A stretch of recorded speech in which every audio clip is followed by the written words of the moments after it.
Impilo yakho nje wena uzalwe ungenalutho futhi noma uzalwelwe kutho kodwa bengakona okwakho, uzalelwe phekwezinto kodwa wena ungena lutho. So konke obenakho ukuthole from zero, ungenalutho, ungakhohlwa lokho. So ke ngifuna ukuthi empilweni ungalinge ukhalele izinto ezikulahlekele kulo mpilo kade uphila. Ukuthi uphumile usewuphuma wedwa with an empty hand, izinto kade unazo asekho sezikulahlekele, ungakhaliswa yilokho. Kunabantu abaningi esibangcwabile namhlanje ngenxa ukuthi bebebhizi besalwela izinto zabo eziphathekayo zama material lempilo ade beyiphila, kwagcina kuphume bona beyisidumbu.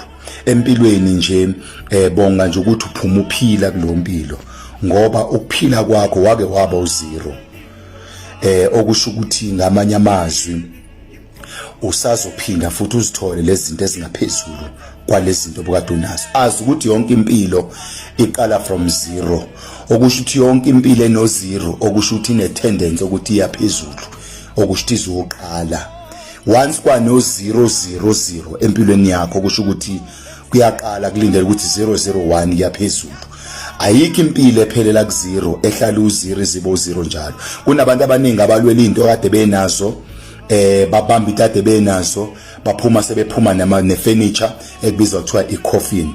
Yeka ukulwalela izinto okade uphila kuzona okade unazo, bayeka okleva bazobathola abanye abantu abafana nabo phambili. Wena lwela ukuthi uphume nje uphila kulo mpilo, usangaqala futhi okungaphezulu kwalokho okukulahlekele empilweni. God bless you.